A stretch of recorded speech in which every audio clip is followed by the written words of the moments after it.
இன்றைக்கு அதுதான் இன்னைக்கு என்ன தலைப்புனா, ஏன் என்று கேட்பதால நமக்கு பயன் என்ன?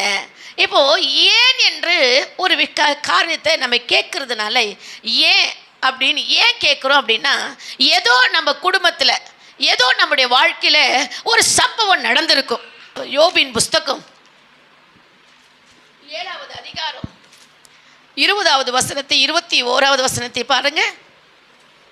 யோபு 7:20. மண்ணுயிரை காப்பவரே, பாவம் செய்தேனானால் உமக்கு நான் செய்ய வேண்டியது என்ன? நான் எனக்குத்தானே பாரமாய் இருக்கும்படிக்கு நீர் என்னை உமக்கு இலக்காக வைத்தது என்ன? யோபு கேட்கிறார், என்னன்னா, ஆண்டவரே, அவர் கேட்குறாரு. இப்போ நம்ம கேட்டோம்ல, ஒவ்வொருத்தரும் கேட்டுக்கிறேன் எல்லாமே, ஏன் ஆண்டவரே என் வாழ்க்கையில் இந்த சம்பவம் ஏன் நடந்துச்சு? ஏன் இந்த நேரத்தில் எனக்கு இந்த கஷ்டம்? ஏன் எனக்கு இந்த வியாதி? ஏன் இந்த பிரச்சனை? ஏன் எங்கள் வீட்டில் பிசாசு வரான்? ஏன் எங்கள் பிள்ளைங்க நல்லா படிக்கலை? ஏன் எனக்கு மட்டும் இந்த கஷ்டம்? ஏன் இந்த கடன்? ஏன் இந்த வறுமை? ஏன் இந்த தரித்திரம்? எனக்கு ஏன் இப்படி ஒரு கணவர்? எனக்கு ஏன் இப்படி ஒரு மனைவி? என் வாழ்க்கையில் என் குடும்பத்தில் ஏன் இப்படி ஒரு சோதனை மாறி மாறி வந்துட்டு இருக்குது? ஏன் ஏன் ஏன் ஏன்? நிறைய பேர் எல்லாரும் இதை கேட்குற ஒன்று தான். அதே மாதிரி தான் இங்கே யோபு கேட்குறாரு, ஏன் ஆண்டவரே என்ன? அதுக்கப்புறம் சொல்கிறாரு, நான் எனக்கு தானே பாரமாக இருக்கும்படிக்கு நீர் என்னை உமக்கு இலக்காக வைத்தது என்ன? அவரும் கேள்வி கேட்குறாரு. ஏன் என் வாழ்க்கையில், யோபினுடைய வாழ்க்கையில் ஒரு பெரிய சம்பவம் நடந்தது. அது நமக்கு நன்றாய் தெரியும். அவருடைய பிள்ளைகள் இறந்து போயிட்டாங்க. அவர் வைத்திருக்கிற ஆடு மாடெல்லாம் இறந்து போச்சு. அவர் வைத்திருக்கிற ஆஸ்திகள் எல்லாம் இழந்து போச்சு. எல்லா ஒரு பெரிய நஷ்டத்துக்குள்ள அவர் வந்துட்டார். ஆஸ்திகள் மாத்திரம் இழக்கவில்லை, அவருடைய உடைமைகளை மாத்திரம் இழக்க, பிள்ளைகளை இழந்துட்டாரு. எல்லாத்தையும் இழந்து நிற்கிற ஒரு சூழ்நிலையில் அவர் என்ன பண்ணுறாரு? இப்படிப்பட்ட ஒரு கேள்வியை கேட்குறாரு. அதனால தான் அவர் அந்த 21வது வசனம் என்ன சொல்லுதுன்னா, என் மீறுதலை நீ மன்னியாமலும் என் அக்கிரமத்தை நீக்காமலும் இருக்கிறது என்ன? இப்பொழுது மண்ணிலே படுத்துக்கொள்வேன், விடிய காலத்திலே என்னை தேடுவீரானால் நான் இரேன் என்றார். ஆண்டவரே, ஏன் என்னை, என் மீறுதலை ஏன் நீங்க மன்னிக்கல? என் அக்கிரமத்தை நீக்காமல் இருக்கிறது என்ன? என் மீறுதலை மன்னிக்காமல் இருக்கிறது என்ன? என் அக்கிரமத்தை மன்னிக்காமல் இருக்கிறது என்ன? ஒருவேளை என் மீறுதலை நிமித்தம் ஒருவேளை நான் மறித்தேனா, நான் படுத்துட்டேனா, காலையில் எந்திரிப்பானான்னு எனக்கு தெரியவே இல்லை. அப்படிப்பட்ட வேதனையில், அவ்வளோ விதமான கஷ்டத்தின் வழியில் நான் என்ன செய்கிறேன், இருக்கிறேன்னு சொல்லி தான் அவர் என்ன செய்கிறாரு, ஆண்டவரிடத்தில் போராடுறார். இன்றைக்கி நம்ம பார்க்குறோம், பாடுகளின் காரணத்தை எதனால் நாம் அதை நமக்கு நம்ம வாழ்க்கையில் ஒரு பாடுகளை வருகிறது, ஒரு கஷ்டம் வருகிறது என்றால் நான் எதனால் அதை நம்ம கண்டுபிடிக்க முடியும்? அப்போ சர்வ ஞானி இடத்துல நம்ம கேட்டறிய முடியும்.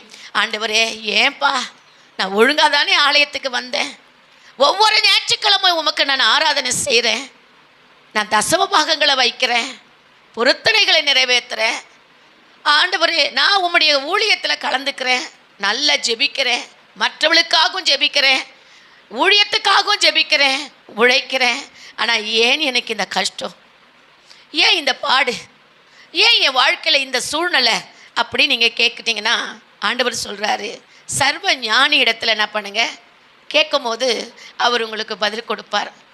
என்ன கொடுப்பார்னா, அதனுடைய பின்னணியில் ஒரு பல நன்மைகள் இருக்கும். ஒரு கஷ்டத்தின் வழியாக நம்ம போகிறோம் அப்படின்னா அதில் அடுத்த ஒரு அந்த வழியாக நம்ம போகும் பொழுது அதிலிருந்து ஒரு விடுதலையை நம்ம பெற்றுட்டோம்னா பல நன்மை அன்னைக்கு நம்மளால் என்ன பண்ண முடியும், சுதந்திரித்து கொள்ள முடியும்.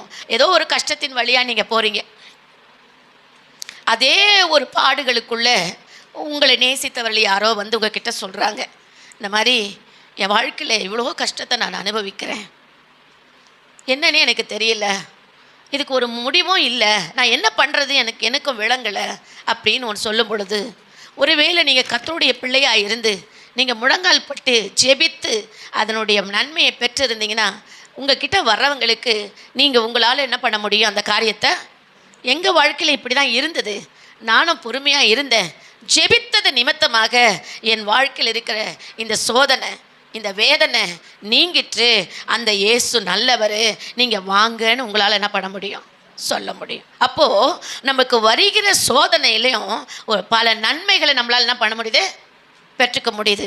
ஒரு ஆவிக்குரிய பிள்ளைகளாய் நம்ம இருந்தோம்னா கண்டிப்பாக நம்மளுக்கு சோதனை வரும். ஏன்னா பல நன்மைகள் பிறகு பல நன்மைகளை நம்ம என்ன செய்ய போகிறோம், பெற்றுக்கொள்ள போகிறோம். பிறகு அதனுடைய விளைவு பெருசாக இருக்கும். யோபு நினைத்தாரு, என்ன நினைச்சாரு, ஆண்டவரே ஏன் எனக்கு இந்த பாடுகள் அப்படி கேட்கும் போது, அதே அதிகாரம் 42வது அதிகாரம் 8வது வசனத்தை வாசித்து பாருங்க. பல நன்மைகளை கர்த்தர் அவனுக்கு கொடுத்தார், பல நன்மைகளை கொடுக்கிறார். வாசித்து பாருங்களேன்.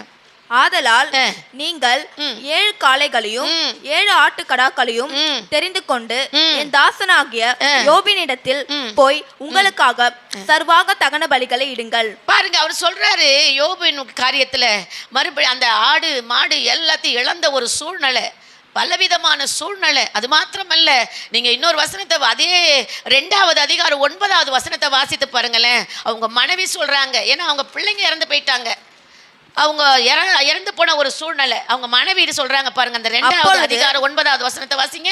அப்பொழுது அவன் மனைவி அவனை பார்த்து நீர் இன்னும் உம்முடைய உத்தமத்தில் உண்மையாய் நிற்கிறீரோ, தேவனை தூஷித்து ஜீவனை விடும் என்றால் அந்த அம்மா சொல்றாங்க, ஏன் நீ இன்னும் உத்தமத்தில் இருக்கிறீங்க, எவ்வளவு கஷ்டம், வைத்திருக்கிற ஆடு மாடு எல்லாம் மரித்து போயிடுச்சு, பெற்றெடுத்த 10 பிள்ளைகளும் மரித்து போயிட்டாங்க, உங்க சரீரமும் என்ன செய்து ஒரு அழுகிற நிலைமையில் இருக்கிறது, வியாதியில கஷ்டப்படுறீங்க, அவ்வளோ ஒரு கொடூரமான சூழ்நிலை உங்க வாழ்க்கையில வந்தோம், ஏன் நீங்க கர்த்தரை தூஷிக்கல, கர்த்தரை தூஷித்து ஜீவனை செஞ்சிருங்க, விட்டுடுங்கன்றாங்க. இன்னைக்கு நிறைய பேர் உங்க வாழ்க்கையில கூட, என் தேவச்சனமே, ஆவியானவர் சொல்லுகிறார், உங்கள் வாழ்க்கையில் பல கஷ்டங்களை பிசாசு கொண்டு வரலாம். அந்த கஷ்டத்தின் வழியாய் நீ போகும் பொழுது ஒருவேளை எதிர் வீடோ பக்கத்து வீடோ சொந்தங்களோ உங்களை நேசித்தவர்களோ சொல்லுவாங்க, ஏன் சர்ச்சைக்கு போகிற, ஏன் இந்த கடவுள் உனக்கு, ஏன் இந்த பாடு, இவ்வளோ கஷ்டத்தின் வழியாய் நீ செல்லும் பொழுது ஏன் இந்த உத்தமம் உனக்கு, ஏன் நீ பரிசுத்தமாக வாழணும் அப்படின்னு யாரா உங்களை பார்த்து சொன்னா நீங்க என்ன சொல்லுவீங்க? கர்த்தர் சித்தம் இல்லாம எதுவா எனக்கு ஒரு அற்புதம் பின்னாடி எனக்கு நிறைய பலனை என்ன செஞ்சுக்கிறாரு, வச்சுக்கிறார். ஏதோ ஒரு பெரிய ஒரு ஆஸ்தி, ஒரு பெரிய அறுவடை எனக்கு இருக்கு, அந்த காரியத்தினால தான் இன்னைக்கு எனக்கு இந்த வழியை என்ன செய்யறாரு, காண்பிக்கிறாரு, சொல்ல முடியும்ல. அப்போ தேவஜனமே, அந்த அம்மா சொல்றாங்க, அந்த கட்டின மனைவி சொல்றாங்க, இவ்வளோ பெரிய நஷ்டம் வந்து கூட ஏசப்பா மேல உத்தமமா இருக்கிறீங்களே, நீங்க அவரை தூஷித்துட்டு ஜீவனை என்ன செஞ்சிருங்க, விட்டுடுங்க, செத்து போயிருங்க, எதுக்கு இந்த பாடுன்னு சொல்றாங்க. ஆனாலும் அவர் உத்தமத்தில் அவர் என்ன செய்யல, விடவே இல்லை. அதை தான் தேவன் பார்த்து அவருக்கு மீண்டும் அந்த 42வது அதிகாரம் 8வது வசனத்தில் சொல்லுகிறார், காளைகளை பலியிட்டு என்ன செய்யறாங்களாம் பாருங்க, வாசிங்க. யோபு, ஆதலால் நீங்கள் 7 காளைகளையும் 7 ஆட்டுக்கடாக்களையும் தெரிந்து கொண்டு என் தாசனாகிய யோபினிடத்திலே போய் உங்களுக்காக சர்வாங்க தகன பலிகளை இடுங்க. ஏன் 7 காளை, ஏன் 7 ஆட்டுக்கடாக்கள்? 7 என்றால் பரிபூரணம், பூரணப்படுகிறது, ஒரு விஷயத்திலிருந்து பரிபூரணம் அடைகிறோம்.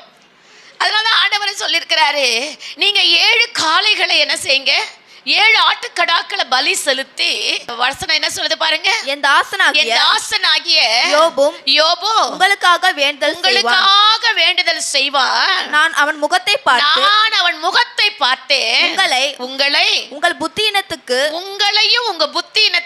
தக்கதாக நடத்தாதிருப்பேன். பாருங்க, உங்க புத்தினத்துக்கு நடத்தாதிருப்பேன். என் தாசனாகிய யோபு பேசினது போல நீங்கள் நீங்க என்னை குறித்து நிதானமாய் நிதானமாய் பேசவில்லை என்றார். ஆண்டவர் அப்பயே சொல்றாரு. யோபை என்ன செய்றாரு? ஆசீர்வதிக்கிறார். எப்பவுமே பாருங்க, கர்த்தருடைய பிள்ளைகள் எப்பவுமே நான் சொல்வேன், நீங்க எவ்வளவு கஷ்டப்பட்டாலும் அவருடைய பிள்ளைகளாய் நீங்க இருக்கிறதுனால நீங்க ஒரு ஆசீர்வதிக்கப்பட்ட பிள்ளைகள். மறக்காதீங்க அதை. நீங்க ஒரு ஆசீர்வதிக்கப்பட்ட பிள்ளைகள். கர்த்தரால் தெரிந்தெடுக்கப்பட்ட யாரா இருந்தாலும் சரி, உங்களுக்கு ஒரு ஆசீர்வாதத்தை தேவன் வைத்திருக்கிறார். அதை மறக்கவே கூடாது. ஒரு கஷ்டம் வந்த உடனே ஆண்டவர் உங்களுக்கு வைத்திருக்கிற ஆசீர்வாதத்தை இழக்காதீங்க. அதான் சொல்றாரு. அவருடைய சகோதரர்கள் அந்த 7வது வசனத்துல அவர்கள் என்ன செய்றாங்க? யோபை பார்த்து, நீ என்னத்தை குறித்து நீதிமான் பேசுறது போல நீ என்ன செய்யல? பேசல. ஏன்னா ஆண்டவர் சொல்றாரு, யோபு பேசினது போல தன் சகோதரர்கள் என்ன செய்யல? பேசல. அவன் மனைவி சொன்னது போல தேவனை தூஷித்து என்ன பண்ண, அவங்க அந்த அம்மா ஜீவனை விடுன்னு சொல்லிட்டாங்க. இவர் சொல்றாரு, என்ன சொல்றாருன்னா, சிநேகிதர் என்ன சொல்ற, துன்பத்தை பற்றி நீ பண்ண கஷ்டத்துல ஆண்டவர் உனக்கு தண்டிச்சுட்டாரு. நீ ஏதோ தவறு செஞ்சிருப்ப, அவர் உன்னை என்ன பண்ணிட்டாரு? உனக்கு தண்டனை கொடுத்துட்டாரு. அதனால சுயநலமான ஒரு ஆலோசனை நிறைய பேர் கொடுப்பாங்க. என்னன்னா, என்ன பாவம் செஞ்சோ அனுபவிக்கிற, என்ன கஷ்டமோ உன் வாழ்க்கையில் அப்படின்னு சுயநலமா ஏதோ மனம் போன போக்கில் அவர்கள் இஷ்டம் போல ஒரு கதை கட்டி நம்ம வாழ்க்கையில் வருகிற கஷ்டத்துக்காக ஏதோ ஒரு கதையை அவங்க என்ன பண்ணுவாங்க? சொல்லுவாங்க. ஒரு உண்மையான விசுவாசி, இன்னைக்கு நல்லா தெரிஞ்சுக்கோங்க, ஒரு உண்மையான விசுவாசி ஆசீர்வதிக்கப்பட்டவங்க.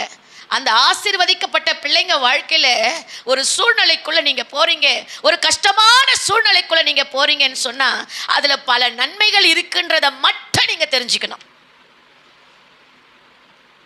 ஆனா தேவன் பல நன்மைகளை தருவரை தவிர அதனால உங்களை சாக ஒப்பு கொடுக்க மாட்டார். இன்னைக்கு ஆவியானவர் சொல்லுகிறார், மீண்டும் சொல்லுகிறார், உங்களுக்கு வருகிற கஷ்டங்களிலே யாராவது உங்களை பார்த்து ஏதாவது ஒன்று சொல்லட்டும், அதை பற்றி கவலைப்படாதீங்க. பல நன்மைகளை பெற்றுக்கொள்ளத்தான் உங்கள் வாழ்க்கையில் சில காரியங்களை கர்த்தர் அனுமதிக்கிறார். இந்த பாடல் வழியாய் நீ போகிறதுனால நீ அநேகருக்கு ஒரு ஆசீர்வாதமான பிள்ளையாய் நீ என்ன செய்ய போகிற? இருக்க போகிற. அதனால தான் ஆண்டவர் சொல்கிறாரு, எந்த ஒரு காரியத்திலும் தேவனை தூஷிக்காதீங்க, தேவனை குற்றப்படுத்தாதீங்க, தேவன் மறந்துட்டாருன்னு சொல்லாதீங்க, என் ஜெபத்தை கேட்கலன்னு சொல்லாதீங்க, என்னை நேசிக்கலன்னு சொல்லாதீங்க, ஏன் எனக்கு ஆண்டவர் இந்த வலியை கொடுத்தான்னு சொல்லாதீங்க. ஏதோ ஒரு வாழ்க்கையில் ஒரு அற்புதங்களை உங்களுக்கு செய்ய போகிறாரு. அநேகருக்கு ஒரு சாட்சி அவங்களை என்ன செய்ய போகிறாரு? வைக்க போகிறாரு. அதே யோபின் புஸ்தகம் 8வது அதிகாரத்தில் 13வது வசனம் பாருங்கள். அந்த வசனத்தில் என்ன சொல்லுது பார்த்தீங்களா? யோபு 8:13 படிங்களேன்.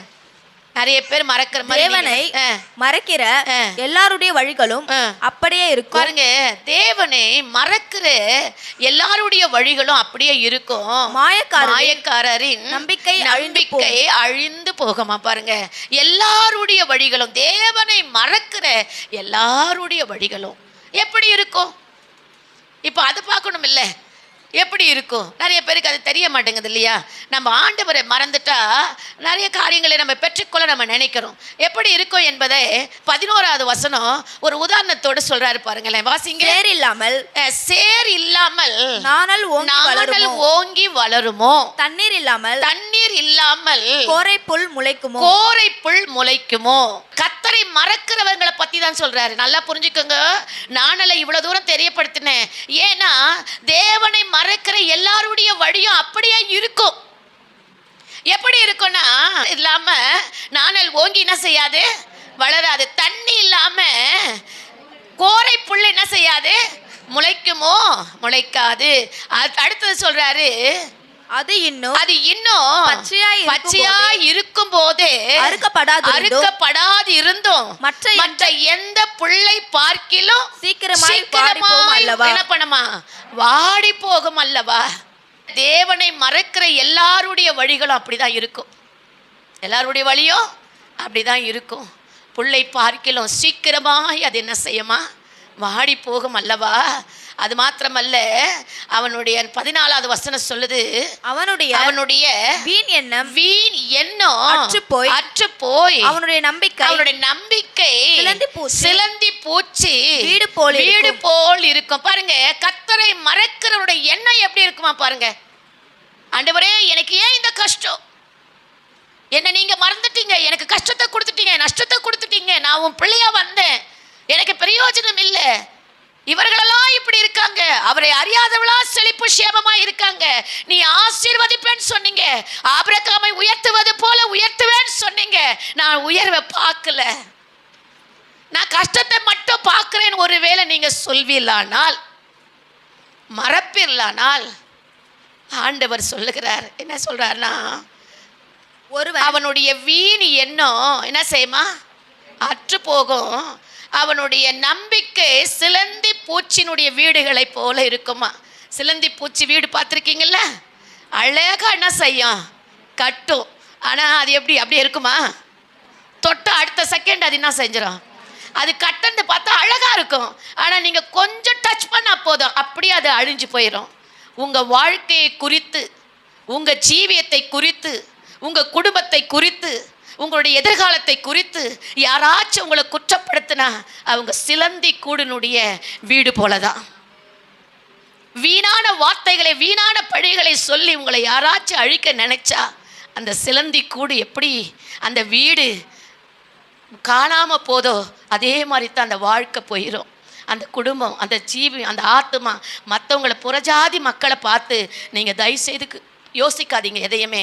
உங்களை அழைத்தவர் உண்மை உள்ளவர், உங்களை அழைத்தவர் உயிரோடு இருக்கிறார், உங்களை அழைத்தவர் உங்களை ஆசீர்வதிக்கத்தான் உங்களை வச்சிருக்கிறாரு. உங்களை நஷ்டப்பட விட மாட்டார், கைவிடவே மாட்டார். அந்த அம்மா சொன்னாங்க இல்லையா, யோபை பார்த்து, ஏன்பா உத்தமமாக இருக்கிற, ஏன் இன்னும் உத்தமமாக இருக்கிறேன்னு கேட்டாங்க. அவர் சிநேகிதருக்கு கேட்டாங்க, ஏன் நீ இன்னும் அப்படி இருக்க? கடவுள் உனக்கு தண்டனை கொடுத்துட்டாரு, உன்னை தண்டிச்சிட்டாரு, அதனால் நீ என்ன பண்ணாத, அவரை தொழுது கொள்ளாத, என்னென்னமோ சொல்லியிருக்கலாம். ஆனால் அந்த உத்தமத்திலிருந்து அவர் என்ன செய்யலை, விலகவே இல்லை. அதனால தான் கர்த்தர் பார்த்தாரு, இழந்தவைகளை திரும்ப கொடுத்தாரு. அல்லேலூயா. உன் வாழ்க்கையில் எதெல்லாம் நீ இழந்துட்டியோ, எதெல்லாம் உன்னை வேதனைப்படுத்தி கொண்டு இருக்குதோ, அதெல்லாம் ஒரு நாளில் நீ பெற்றுக்கொள்ள போகிற. 15வது வசனம் சொல்லுங்க. ஒருவன் அந்த வீட்டின் மேலே சாய்ந்தா அது நிலைக்க மாட்டாது, அதை பிடித்தாலும் அது நிற்காது. ஏன்னா அந்த சிலந்தி கூடு அந்த மாதிரி, அந்த வீடு அந்த மாதிரி. அது யாராலும் அது மேலே சாஞ்சாலும் அது நிற்காது, அதை பிடித்தாலும் அது நிற்காது. யாருடைய பேச்சாமா? அது வீணான எண்ணம் அற்று போகும். வீணான கத்த பாருங்க, 14வது வசனம் சொல்லுது இல்லையா, தேவனை மறக்கிற எல்லாருடைய வழிகளும் அப்படியே. விசுவாச மக்களை பார்த்து நிறைய மாயக்காரர்களை ஏமாத்துறாங்க. இதை செய்மா நீ நல்லா வந்துருவ, இங்கே வாமா நீ நல்லா வந்துருவ, ஒரு 4 மெழுகுவத்தி ஏற்றுருமா நீ நல்லா வந்துருவ, இல்லை நீ இந்த கோயிலுக்கு நடந்து வாமா நீ நல்லா வந்துருவ, நீ முட்டி போட்டு மேலே ஏறுமா நீ நல்லா வந்துருவ. மாயக்காரன் சொல்லுவான், என் அன்பு சகோதரனே சகோதரியே, நான் ஒரு பரிசுத்த ஆவினால் நிரப்பப்பட்டவளை கர்த்தருடைய பிள்ளையா சொல்கிறேன், யாரு பேச்சை கேட்காதீங்க, வேதத்தின் சத்தியத்தை கேளுங்க, சத்தியம் உங்களை விடுதலையாக்கும். உங்கள் முழங்காலை விட வேற எதுவுமே உங்களுக்கு பதில் கொடுக்காது. யாரெல்லாம் ஆண்டவர் மேல வைராக்கியமா இருக்கிறீங்களோ அவர்களுக்கு தான் வரும், எல்லாருக்கும் வராது. யோபு சாதாரண ஆளா? நம்பிக்கையற்றவனா? இல்லவே இல்லை. உத்தமன், நீதிமான், சன்மார்க்கன், தேவனுக்கு பயந்தவன் என்று ஆண்டவர் சொல்றார். சோதனை யாருக்கு? ஆண்டவருடைய பிள்ளைகளுக்கு தான். அப்போ இந்த உத்தமத்துல நீங்க நிற்கும் போதுதான் கர்த்தர் உங்களை ஆசீர்வதிக்கிறார். மனுஷனுடைய மாயான வார்த்தைகளுக்கு செவி கொடுக்காதீங்க. அதுதான் இந்த வேதம் சொல்லுகிறது. அப்படி செவி கொடுப்போமானால் நாம் என்ன செய்ய முடியாது? அவருடைய ஆசீர்வாதங்கள் என்ன செய்ய முடியாது? பெற்றுக்கொள்ள முடியாது. எது நடந்தாலும் என் ஆண்டவர் பார்த்து கொள்வார்னு நம்பிக்கை எப்போ உங்களுக்கு வருதோ அப்பமே உங்களுக்கு விடுதலை தான். அல்லேலூயா. யோவான் எழுதின சுவிசேஷம் 9வது அதிகாரம் 3வது வசனத்தை கூட வாசித்து பாருங்களேன். நிறைய பேர் சொல்லுவாங்க, என்ன சொல்லுவாங்கன்னா, இயேசு பிரதியுத்தரமாக, அது இவன் செய்த பாவமும் அல்ல, இவனை பெற்றவர் செய்த பாவமும் அல்ல, தேவனுடைய கிரியைகள் இவனிடத்தில் வெளிப்படும் பொருட்டு இப்படி பிறந்தான். பாருங்க, நிறைய பேருக்கு நான் சில தவறுகள் உபதேசங்களே அவர்கள் தவறான முறையில் பேசுவாங்க. என்னன்னா, இவன் ஏன் இப்படி ஊனமா பிறந்தான், இவன் ஏன் இப்படி குறை உள்ள குழந்தையா இது பிறந்துடுச்சு, இது யார் பண்ண பாவம், இது யார் பண்ண தவறு அப்படின்னு சொல்லி சில தவறான உபதேசங்களை நமக்கு என்ன செய்வாங்க, தேவனை அனுமதி பெற்றவர்களை விட அனுமதி பெறாதவர்கள் ரொம்ப கரெக்டாக பேசுவாங்க. என்ன பேசுவாங்க, கர்த்தரே ஒரு முழங்கால போட்டு ஜெபிக்கிறவங்களா இருக்க மாட்டாங்க, கர்த்தரை நன்றாய் அறிந்தவளா இருக்க மாட்டாங்க, பைபிளில் ஒரு 10 வசனங்களை மனப்பாடமாக சொல்ல தெரியாது. அவங்க தான் சொல்லுவாங்க எனக்கு ரொம்ப ஞானம், நான் ஒரு மனுஷனை பார்த்தா அப்படியே உரிச்சு வச்சிருவேன்னுவாங்க. அதெல்லாம் மாயை, அதெல்லாம் மாயை. ஆண்டவரை நம்பி பாருங்க, பொறுமையோடு இருங்க. அப்படிப்பட்டவங்களுடைய வார்த்தைக்கெல்லாம் நீங்கள் என்ன பண்ணாதீங்க, செவி கொடுக்கவே கொடுக்காதீங்க. ஒரு பைபிளை தூக்கி, ஆண்டவருடைய வேதத்தை தூக்கி சுமக்காம முழங்கால போட்டு ஒரு ஆவிக்குரிய பிள்ளைகளாக இல்லாத ஒரு மனுஷனாய் ஒரு புறஜாதி மக்கள் வார்த்தைக்கு நீங்கள் மயங்கவே கூடாது. ஆண்டவர் சொல்றாரு, இல்லை இல்லை, யார் சாபமும் இல்லை. என்ன காரணமா, தேவனுடைய கிரியைகள் இந்த குடும்பத்தில் வெளிப்படும்படி கர்த்தர் அதை செய்தார். யோவான் எழுதின சுவிசேஷம் 5 நினைக்கிறேன், 5வது அதிகாரம் 14வது வசனத்தை வாசித்து பாருங்க. 5:14. அதற்கு பின்பு இயேசு அவனை தேவாலயத்திலே கண்டு, இதோ நீ சொஸ்தமானாய், அதிக கேடானதொன்றும் உனக்கு வராதபடி இனி பாவம் செய்யாதே ஆண்டவர் சொல்றாரு. எத்தனை வருஷமா படுத்துட்டான், 38 வருஷம் குளக்கரையில படுத்திருந்தான் வியாதினால. ஒரு நாள் 2 நாள் கிடையாது, 38 வருஷம். ஆனா ஆண்டவர் பாருங்க, அவனிடத்துல போய் சில சமயங்களில் துன்பங்கள் தேவனுடைய காரியத்தினால அவருடைய கிரியைகள் வெளிப்படும்படி சில காரியங்கள் சில தாமதமா நடக்கும். 5வது வசனத்திலிருந்து வாசித்து பாருங்களேன் கொஞ்சம்.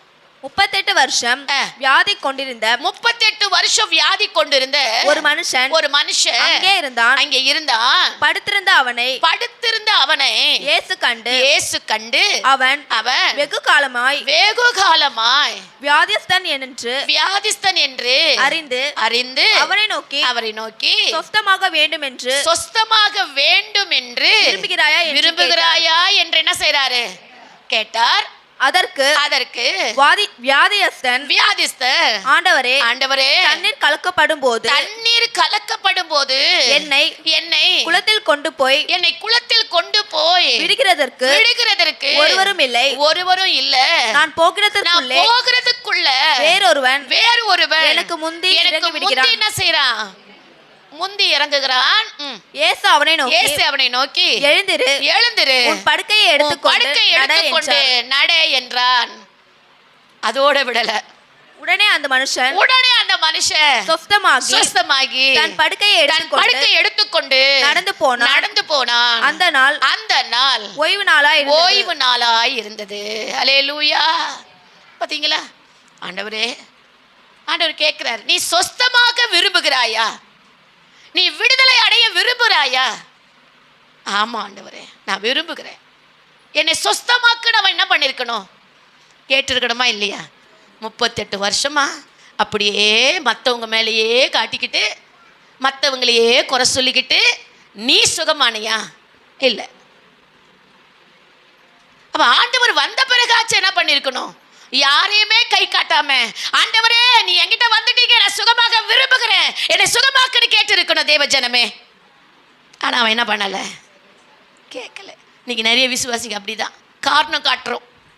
இவங்க பாரு, அங்க பாரு, இவங்களை பாரு, இவங்க வீட்டில் அப்படி நடந்துச்சு, அவங்க வீட்டில் அப்படி நடந்துச்சு, எனக்கு மட்டும் நடக்கல, அப்படிதான் காரணம் காட்டுறமே தவிர ஆண்டவர் வந்து கேட்கிறாரு என்னை சுகமாக்கும். நீ ஆண்டவர் கேட்கிறாரு, நான் உனக்கு என்ன செய்யணும், நான் உனக்கு என்ன பண்ணணும், என்னை சுகமாக்குன்னு கேட்டிருக்கலாம்ல. அடுத்தது நீ நிறைய, ஆனால் ஆண்டவர் சொல்கிறாரு, சரி என்ன பண்ணுறாரு, அவனை தொட்டு அவனை உன் படுக்கையை விட்டு எழுந்து நட போ, சுகம் ஆயிடுச்சு. ஆனால் ஒரு வார்த்தை சொல்லுவார் 14வது வசனத்தில், இனிமே என்ன பண்ணாத, பாவம் செய்யாத. அப்படின்னா இனிமே யாரையும் காரணம் காட்டாத, உன்னே பாரு. முதல்ல நீ பரிசுத்தமா, மற்றவனை குறை சொல்ற நீ பரிசுத்தமா? பரிசுத்தம் இல்லாத கெட்ட கெட்ட வார்த்தையா பேசுற அசுத்தமான பாவத்தை செய்யற மனுஷன் சொல்றான் இவனை நம்பாதன்றான். ஆனா அவனை தான் நம்ம நம்புறோம். அவன் சொல்றான் எனக்கு தெரியும் இவங்களை பத்தின்றான். ஆனா முழங்காலு படியிட்டு உண்மையாய் ஜெபித்து கர்த்தருக்கு உத்தம உண்மையாய் பரிசுத்தமா வாழ்கிற உன் வார்த்தை குப்பையா? சொல்லுங்க, உன் வார்த்தையில் உயிர் இருக்குதா இல்லையா? நீங்கள் என்ன செய்யணும்? அப்படிப்பட்ட மக்களை உயிரடைய செய்யணும்.